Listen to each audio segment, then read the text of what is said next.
Nah, selamat pagi anak-anak. Bapak di sini akan menjelaskan mengenai search engine. Nah, Bapak dapat info dari vu.co yaitu mengenai panduan teknisnya yang bagian begini cara kerja search engine di sini Google ya. Jadi kita bisa menggunakan search engine manapun, tapi kita berikan contoh di sini adalah Google. Nah, sebelum kita mulai kita harus tahu dulu apa itu search engine. Search engine, kalau Bapak kata-katanya salah harusnya ngomongin search engine itu apa, tolong diperbaiki sendiri ya, karena maklum lidah Sunda. Nah, search engine atau mesin mencari adalah sebuah mesin otomatis yang menggunakan sebuah program yang dibuat untuk menelusuri crawl, gusti, bahasa Inggris tolong diperbaiki aja ya, dicek sesuai yang benarnya ya. Situs dengan teratur, jadi menelusuri atau crawling situs dengan teratur dan kemudian menambahkan halaman atau page ke indeks mesin pencarinya. Nah, dari indeks inilah mesin pencari memiliki database nih untuk menjadikan informasi yang kamu dapatkan. Nah, apa itu crawling? Ini menelusuri nih. Jadi search engine-nya menelusuri semua data yang ada di internet dengan teratur setiap hari terus menerus. Lalu setiap yang ditemukan dimasukkan nih, ditambahkan ke halaman atau ke page yang udah ada di mereka sesuai dengan indeks. Misalkan indeksnya dari A sampai Z atau indeksnya dari 1 sampai 8. Nah, mereka masuk nih, ini masuk kategori mana? 1, 2, A, B dan seterusnya. Nah, dari indeks tersebut barulah data tersebut bisa jadi sebuah informasi buat kita gitu. Nah, ada dua bagian utama nih dalam search engine, yaitu pertama ada search engine indexing yang tadi ya, di mana adalah proses kita mencari pengatur mengumpulkan informasi dari semua halaman yang ada, dilakukan sebelum user mengeluarkan pencarian. Jadi pas user cari udah ada indeksnya nih, search engine indexingnya, tapi sebelum user mencari, nah search engine sendiri dia mencari terus, menggali, lalu di indexing, diatur, disusun sesuai dengan urutannya. Yang kedua, search engine algoritmi. Algoritma. Nah, jadi algoritma itu lebih ke search engine-nya menggunakan formula unik. Nah, untuk mengambil informasi nih sangat berbahaya nih. Spesifik yang tersimpan pada sebuah struktur data. Contohnya di HP kalian. Kalian buka Google, ini pengen download ini, pengen lihat di Shopee ada yang ini dibeli, ada pernah dibeli. Nah, data-data yang kalian miliki itu dibuatlah algoritmanya, disesuaikan dengan algoritma yang kalian tonton, yang kalian lihat, itu akan memberikan informasi lagi selanjutan. Nah, setiap search engine memiliki set algoritma yang unik, kemudian menentukan ranking. Nah, di ranking sama mereka, oh ternyata si A mah lebih suka kucing, makanya di ranking lah kucing. Si A mah sukanya makanan, si A sukanya mukbang, si B, si C dan seterusnya sesuai dengan algoritma dari HP masing-masing. Misalnya HP masing-masing suka buka apa, nah itu nanti algoritmanya akan terbentuk menjadi sebuah informasi yang kemudian dijadikan search algoritma. Jadi nanti tiap website pada hasil pencarian akan memberikan rankingnya berdasarkan apa? Berdasarkan yang sering dicari oleh banyak orang atau berdasarkan yang sering dibuka oleh beberapa orang tertentu gitu ya. Saat ini ada berbagai macam search engine yang bisa kamu temui, seperti Google Search udah jelas ya, Yahoo Search udah jelas, Microsoft Bing udah pasti itu yang paling top ya, Baidu, DuckDuckGo dan lain sebagainya. Ada Mozilla juga, ada Safari dan lain sebagainya ya. Nah, search engine tersebut dibuat oleh masing-masing developer dengan target pasar dan lokasi yang berbeda-beda. Ingat, UC Browser buat apa misalkan, Mozilla buat apa, apalagi Tor, jangan sampai tahu itu ya, sangat bahaya. Nah, di sini kita tahu nih berdasarkan market share ya, search engine market share itu Google paling besar 92,49%, Bing 3,7%, Yahoo 1, Yandex 1, Baidu dan lain sebagainya. Sangat sedikit, paling banyak adalah Google yang menguasai dunia persilatan ya Google. Nah, jadi data statistik tersebut Google yang paling juaranya. Nah, Google itu sebagai search engine yang paling populer dan digunakan oleh hampir seluruh manusia. Apabila kita mempelajari cara kerja setiap search engine yang ada dengan adanya update algoritma setiap rentan waktu tertentu, maka proses pemahamannya akan menjadi tidak efisien. Nah, Makanya dipilihlah sekarang Google, babah Google. Pada dasarnya ingat ya, setiap search engine memiliki proses kerja yang cukup mirip.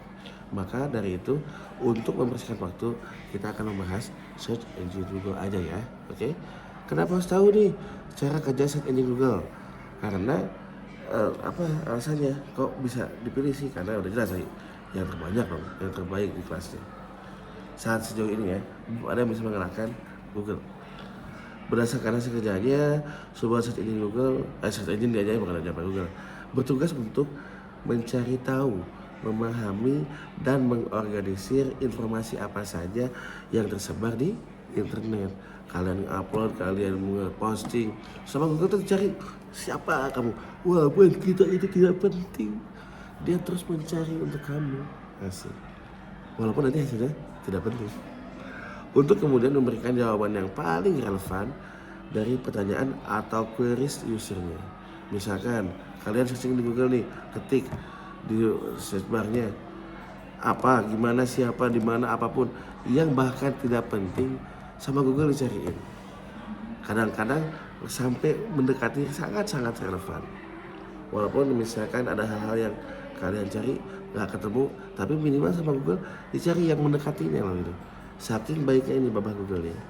Nah, dari sini dapat disimpulkan ya bahwa search engine yang baik harus bisa memberikan informasi yang relevan ya, harus sesuai.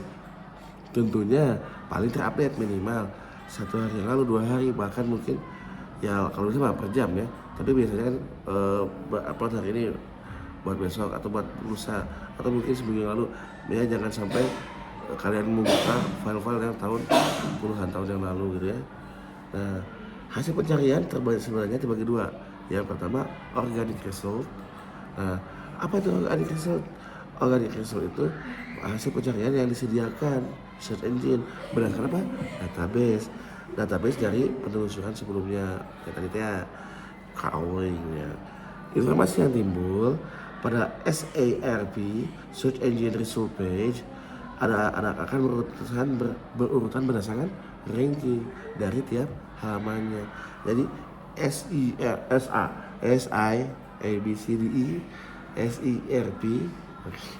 Search Engine Result Page itu akan berranking. Nanti ya, kenapa di ranking? Berdasarkan algoritma, berdasarkan keseringan dibukanya viewernya atau yang sering masuk keluarnya, yang paling sering dicari atau keviralannya gitu ya. Itu akan menjadi poin-poin yang paling pertama di pas bagian result page yang paling pertama gitu ya. Nah, itu versi organic result. Nah, ada satu lagi nih. Coba search engine hasil pencariannya ada begitu kan. Tadi organic, yang kedua paid to win guys. Paid result. Nah, udah jelas ini mah iklan ads. Jadi paid result tuh kalau misalkan kita nih nyari makanan kucing, kadang makan kucing kan Google kan nyarinya dari SMP Z kasih tahunya ya, yang ranking terbesar. Ternyata kalau kita bayar ya, kita pay to win, kita tuh websitenya bisa langsung ditaruh di atas. Jadi ya namanya juga uang ya, bisa mempengaruhi segala algoritma juga dibayar gitu buat biar apa? Biar masuk nomor 1. Walaupun dia itu bukan rankingnya gitu maksudnya. Nggak terkenal, tahu-tahu pengen jadi terkenal dengan saya bayar gitu. Itulah keuntungan Anda punya uang ya. Nah gitu. Tadi itu lah nggak apa-apa, itu mah ada organic. Tadi hasil pencarian ya, organic result and paid result. Ya itu iklan lah, orang iklan ya nggak apa-apa dibayar. Yang sama-sama menghasilkan kamu menguntungkan ya gitu ya. Nah sekarang kita lanjut. Nah, SERP berdasarkan ranking yang diberikan. Banyak situs dan halaman yang berada di internet, tentunya search engine akan menyajikan banyak sekali informasi yang begitu banyak. Nah, tentunya tidak ada klik semuanya itu. Pastinya user hanya akan mengklik halaman yang disajikan di halaman pertama. Jarang kalian buka yang 2 kan, yang 3, apalagi ratusan sampai bosan gitu. Nggak beda kayak situs sebelah klik udah sampai 70, 80, nah ini beda ini. Kalau yang untuk mencari informasi carinya yang terdepan, tercepat, jangan sampai keluar dulu. Dan apabila halaman tersebut kita ada di page 2, 3, 4, maka akan sulit pasti untuk mendapatkan visitor atau pengunjung atau misalkan viewer ya kalau biasanya. Oleh sebab itu, seorang pemilik situs di sini perlu mengetahui dan memahami cara kerja search engine agar dapat apa? Melakukan optimasi konten dan atau teknikal dengan tepat sehingga situs yang kita miliki atau kalian punya situs itu bisa mendapatkan ranking yang bagus. Nah, tahapan dasar cara kerja search engine Google nih gimana nih? Pertama-tama tadi ya crawling. Ada 3 tahap. Crawling. Apa itu? Tahapan pertama itu crawling adalah tahapan ketika search engine menjelajahi internet dengan mencari konten beserta kode dari setiap URL atau Uniform Resource Locator halaman yang ditemukan. Jadi udah cari kontennya, cari kodenya dari halamannya, dikumpulin tuh. Lalu indeksing. Indeksingnya apa? Disimpan satu-satu, dirapihin yang ditemukan konten-kontennya. Ini konten A, ini konten B, ini konten C. Nah, apabila sudah terindexing, maka halaman tersebut akan digunakan atau disajikan ketika terdapat pertanyaan atau queries yang relevan. Pertanyaannya biasanya anak kecil nih, ketik, nah, misalkan kucing makan tikus mati. Nah, dicari sama Google. Saking gabutnya Google nemenin kalian ya. Nyari kucing makan tikus mati, udah aja kucing makan tikus mati. Ada lagi, kucing makan tikus mati, masih dicari sama kalian, itu sama Google disediain, kalian bisa menentukan yang relevan sama kalian gitu ya. Itu tadi nanti ada tugasnya. Nah, selain crawling, lalu udah indexing, lalu ranking. Kenapa di ranking? Ini memberikan konten terbaik, berarti dari kualitas gambarnya misalnya, dari hasil yang paling banyak ditonton, viralnya, dan paling relevan sudah jelas ya. Nah, dapat menjawab pertanyaan atau queries. Jadi yang paling yang paling bagus situsnya, yang paling bagus gambarnya, yang paling good videonya. Hasil yang ditampilkan akan berurutan dari yang paling relevan hingga yang paling tidak relevan. Itu cara kerja search engine, crawling, indexing, ranking. Nah, kalau Google gimana? Nanti Google crawlingnya apa itu? The crawling? Pak, saya kira masih gak ngerti crawlingnya apa? Crawl gitu. Itu dibilang cepet. Nah, crawling, ada muncul istilah crawling, tapi sebenarnya maksudnya apa tuh ya? Crawling adalah proses untuk menemukan konten-konten yang terdapat di internet dengan mengirimkan tim robot atau crawler atau spider. Makanya nggak banyak ya, tangannya banyak karena dia ngambil kecepak. Crawlernya Google disebut dengan Google Bot. Tahu bot? Nah, yang suka ngejawab pesannya anda ini. Konten yang dicari dan ditemukan dapat berupa konten baru atau konten yang baru saja diperbarui atau update. Kalau berdasarkan jenis filenya, konten update itu berupa halaman web, gambar, video, PDF, dan berbagai file lainnya. Nah, mesin pencari atau search engine dapat menemukan konten-konten tersebut dengan bantuan apa? Bantuan link. Share-linkan itu akan menjadikan pemersatu bangsa ini. Jadi harus apa? Share-linkan. Jangan yang aneh-aneh. Apalagi kodam nuklir.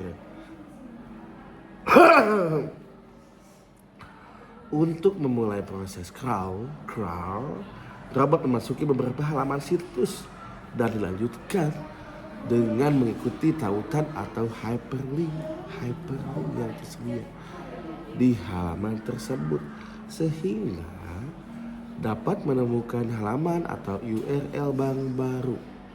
Jadi sudah dibuka situsnya, dibuka lagi jurusannya, lalu ini dan seterusnya. Dengan cara inilah robot dapat menemukan konten baru yang kemudian ditambahkan ke dalam indeks yang biasa disebut kafein. Loh, kok kafein? Kopi.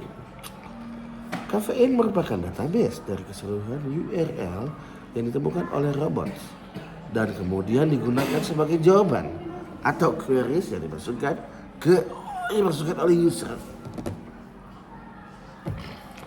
Dikasih kenapa jadi kafein? Nanti kita tanya ke Bah, kenapa ente butuh kafein?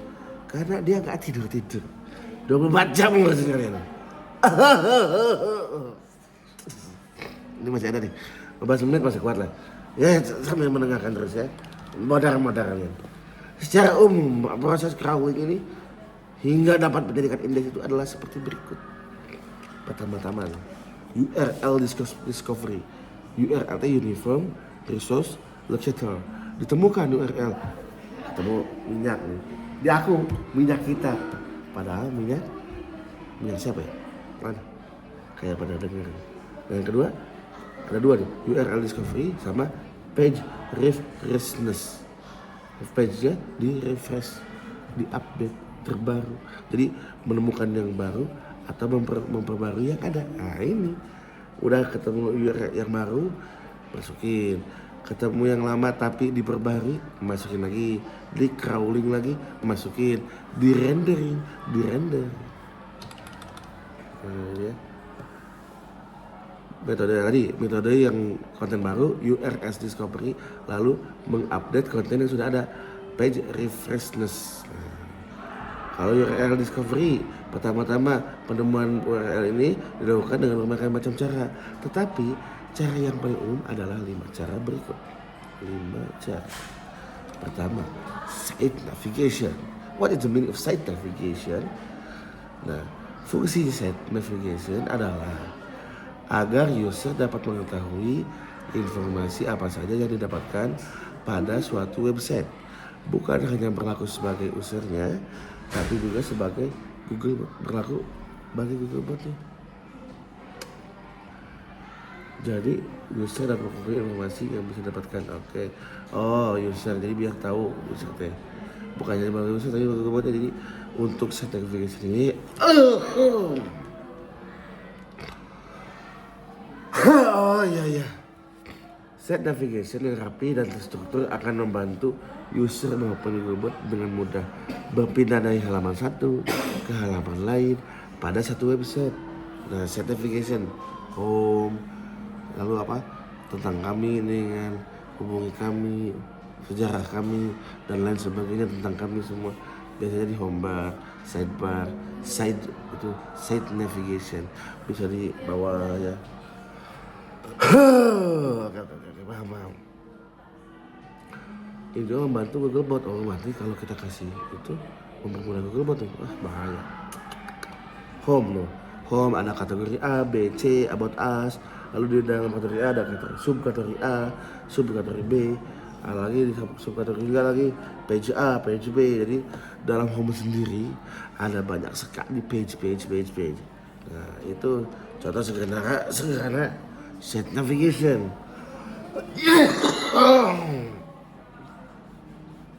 Yang selanjutnya internal link, penyematan internal link yang mengarah pada halaman lain dalam website yang sama akan membantu Google Bot untuk menemukan halaman baru dan kemudian menelusuri lebih jauh lagi. Dikasih link biar dia nyari sendiri. Ingat, share link itu akan mempersatukan bangsa Indonesia. Jangan lupa kirim kode nuklir ke tempat yang tepat dan yang membutuhkan. Hal ini terutama jika penyematan internal link dilakukan pada halaman yang sudah lebih dahulu terindeks pada Google. Misalkan kalian udah punya website ada situs apa, nah sematkan lagi link baru. Jadi nanti bisa dibuka. Oh, ini ada link baru nih. Ini nggak usah buat website yang baru, yang lama aja, tapi linknya terbaharui terus. Di WA terus, biar mantap kan. Yang selanjutnya sitemap merupakan sebuah file yang berisi mengenai informasi halaman apa saja yang terdapat pada sebuah website. Dengan bantuan sitemap, Google Bot akan lebih mudah untuk menelusuri sebuah website. Contohnya di XML sitemap ini ada sitemapnya Indo Guidebook, ada yang bagian post page, ada yang bagian post sitemap, ada page sitemap, ada landing page sitemap, ada kategori sitemap, ada author sitemap. Nah itu seperti halnya kalau misalkan di itu yang sebelumnya dia menggunakan set navigation, sekarang sitemap, ada navigation, ada map, di mapping dulu. Nah, ini bagian ininya, ini bagian post, ini bagian page, ini yang bagian kategori gitu ya. Baik, kita paham ya. Sekarang URL submission. Submission adalah proses memasukkan URL secara manual melalui Google Search Console. Tapi masuknya manual.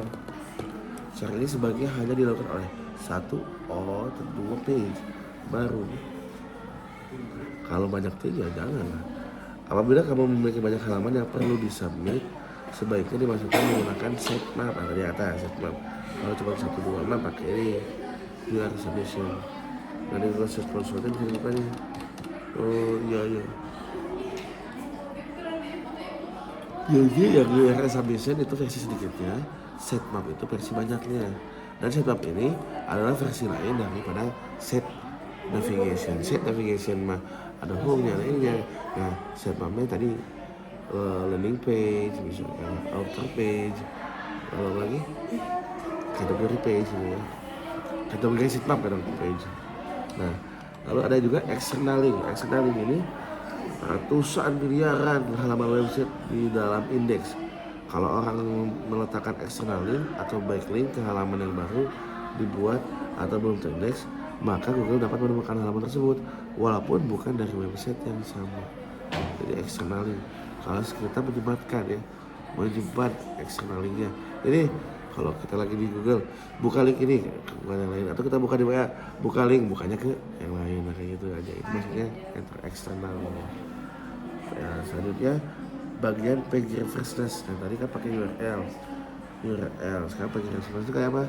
Adalah proses crawling menemukan konten lama tapi diperbaharui, yang udah diupdate, yang lama tapi diupdate yang baru. Frekuensi crawl ini sangat bergantung kepada frekuensi update-nya sebuah website. Kalau website-nya sering update, berarti crawlingnya sering. Tapi website-nya jarang update, apa yang terjadi? Ada bapaknya cerita.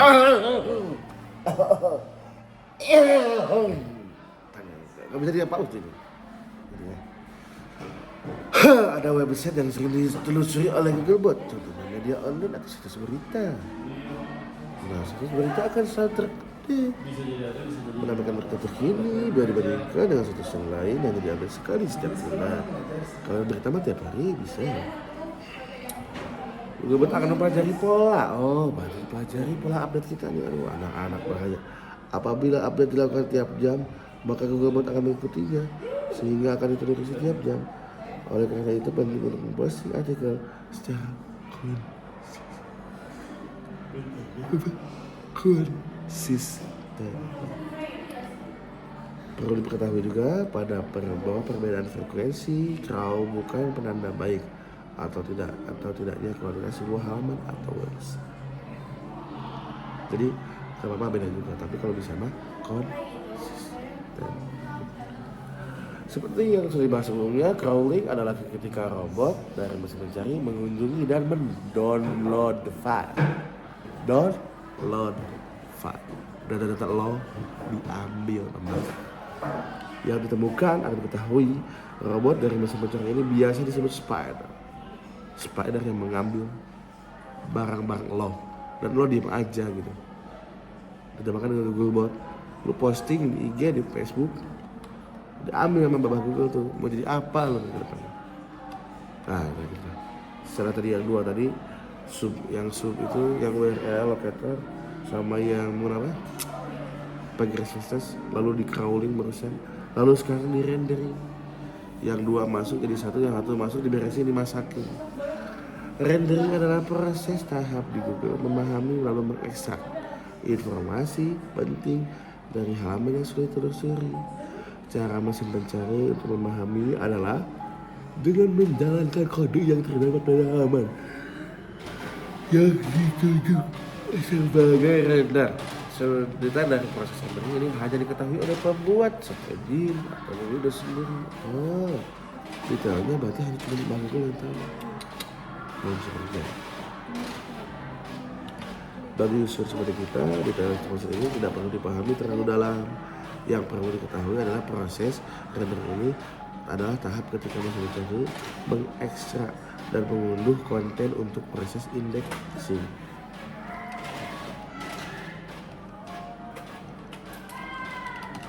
Nah, bagaimana cara mengetahui crawl status? Cara mengetahui crawl status itu ada di Google Search Console, tapi nggak usah, ini nggak penting ya. Harusnya crawl website ya. Jadi nanti kalian ke setting, tahu crawl status berapa kali tuh requestnya, berapa kali total downloadnya, berapa response time-nya ya, total request. Nah, pada report ini ada itu, ada total crawl request, jumlah orang yang di crawl oleh robot merupakan gabungan dari yang berhasil maupun yang tidak berhasil ya. Total download size, jadi file yang di-download saat proses crawling, sama average response time, rata-rata waktu yang diperlukan sebuah page untuk merespon ketika robot memulai crawling hingga mendapatkan konten dari halamannya. Loh, banyak sekali nih. Mau dibacain semua nanti kalian meninggal dengan setengah jam itu. Oke, kalau gitu